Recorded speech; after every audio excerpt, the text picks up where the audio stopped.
Это горячий спор животных о том, кто приносит больше пользы и достоин любви хозяина. Свои роли дети в пришкольном лагере исполняют без запинки. Небольшой спектакль с глубоким смыслом на родном языке начали репетировать с самого начала лагерной смены. Каждый день мы репетировали. Сегодня наконец-то выступили. Нас эта сказка учит, потому что каждый человек важен. И каждое животное важно, и каждая профессия важна. В пришкольном лагере скучать не приходится. Сейчас здесь отдыхают 85 человек. Открыл свои двери лагерь и для ребятишек из других школ Далакова. Смена началась в начале июня и продлится до 25 числа.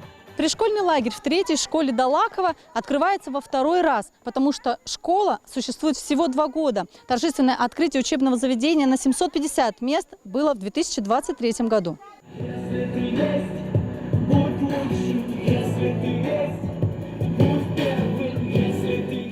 Быть первым и быть в движении выбрала большая часть учеников школы. Именно ребята, кто состоит в движении первых, помогают в пришкольном лагере с малышами. И сегодня юные подопечные чествуют своих старших наставников. В лагере отмечают тематический день общероссийского молодежного движения первых. Не участвуя в движении первых, мы сделали много хороших поступков для пожилых людей. Я много раз помогала пожилым людям, помогала им донести что-то, а также принести им что-то, например, с магазина. Я хочу дальше продолжать помогать им. Вы выбираете полезные продукты питания, а мальчики будут выбирать вредные продукты питания. После программы «На свежем воздухе» детям дают интеллектуальную нагрузку. Чипсы, гамбургеры и лимонады ловко отсекаются от полезных овощей и фруктов. Дали Дахильгова с удовольствием участвует во всех активностях. Она уже не в 1-й раз в пришкольном лагере. Нас учитель один раз повел на речку и обещал, повезет на памятник, где горы.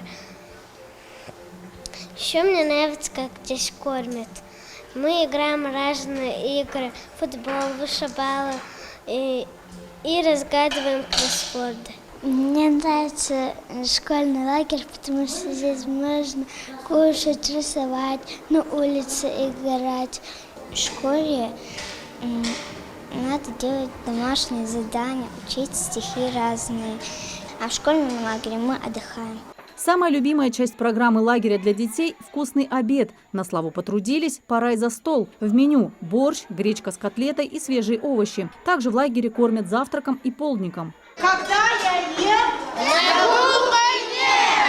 Польза от такого отдыха для детей налицо. Они не предоставлены сами себе во время каникул, а увлечены и всегда заняты делом. В пришкольном лагере всегда насыщенная программа. Спортивные состязания, там веселые старты, мини-футболы, рисунки на асфальте. Были такие конкурсы. Были конкурсы песен, танцев, зажигательных наших национальных ингушских танцев. Дети с удовольствием участвовали во всех этих мероприятиях, очень довольны. И самое главное, во время каникул дети идут в школу с большим удовольствием. Вам недолго ждать. Мы скоро станем звездами и будем удивлять. Анастасия Шишина, Сулейман Костоев, Магаз 24.